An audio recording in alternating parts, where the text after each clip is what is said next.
ಸ್ವಾಮಿ ಅಯ್ಯಪ್ಪ ಸ್ವಾಮಿ ಅಯ್ಯಪ್ಪ ಶರಣಂ ಅಯ್ಯಪ್ಪ. ಅಯ್ಯಪ್ಪ ಸ್ವಾಮಿಯನ್ನ ಭಕ್ತರ ಸಕಲ ಇಷ್ಟಾರ್ಥಗಳನ್ನ ಈಡೇರಿಸುವ ದೇವರು ಅಂತ ಪೂಜಿಸಲಾಗುತ್ತದೆ.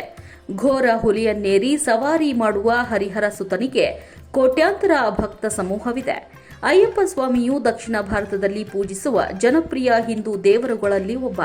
ಸದಾಚಾರ ಮತ್ತು ಬ್ರಹ್ಮಚರ್ಯದಿಂದ ದೇವನಾದ ಅಯ್ಯಪ್ಪ ಸ್ವಾಮಿಯನ್ನ ಮಣಿಕಂಠ, ಧರ್ಮಶಾಸ್ತ ಎಂದು ಕರೆಯುವುದು ಉಂಟು. ಅಯ್ಯಪ್ಪನನ್ನ ಅಯ್ಯಪ್ಪ, ಶಾಸ್ತಾವು, ಹರಿಹರ ಸುತ, ಮಣಿಕಂಠ, ಶಾಸ್ತ ಅಥವಾ ಧರ್ಮಶಾಸ್ತ ಮತ್ತು ಶಬರಿನಾಥ ಎಂದು ಕರೆಯಲಾಗುತ್ತದೆ. ಕೇರಳ ರಾಜ್ಯದಲ್ಲಿನ ಶಬರಿಮಲೆಯ ಅಯ್ಯಪ್ಪ ಸ್ವಾಮಿ ದೇವಾಲಯವು ಅತ್ಯಂತ ಪ್ರಸಿದ್ಧ ದೇವಾಲಯವಾಗಿದೆ. ಭಗವಾನ್ ಅಯ್ಯಪ್ಪನ ತಂದೆ ಶಿವ ಮತ್ತು ತಾಯಿ ಮೋಹಿನಿ ವಿಷ್ಣುವಿನ ಮೋಹಿನಿ ರೂಪವನ್ನ ನೋಡಿದ ನಂತರ ಶಿವನು ಸ್ಖಲನಗೊಂಡನು.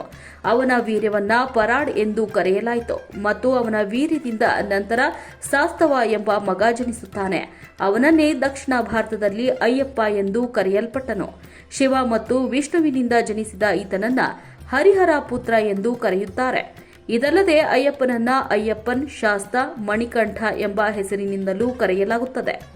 ಈ ನಿಟ್ಟಿನಲ್ಲಿ ಶ್ರೀ ಜ್ಯೋತಿ ಸ್ವರೂಪ ಅಯ್ಯಪ್ಪ ಸ್ವಾಮಿ ಭಕ್ತವೃಂದದವರು ಕಳೆದ 25 ವರ್ಷದಿಂದ ಹುಬ್ಬಳ್ಳಿಯ ಕಲಾದಗಿ ಓಣಿಯಲ್ಲಿ ಅಯ್ಯಪ್ಪನ ಪೂಜೆಯನ್ನ ಮಾಡಿಕೊಂಡು ಬರ್ತಿದ್ದು, ಪ್ರತಿ ವರ್ಷದಂತೆ ಈ ವರ್ಷವೂ ಕೂಡ ಅಯ್ಯಪ್ಪ ಸ್ವಾಮಿ ಪೂಜೆಯನ್ನ ಬುಧವಾರ ಅತಿ ಪವಿತ್ರತೆಯಿಂದ ಮಹಾಪೂಜೆ ನೆರವೇರಿಸಿದ್ರು.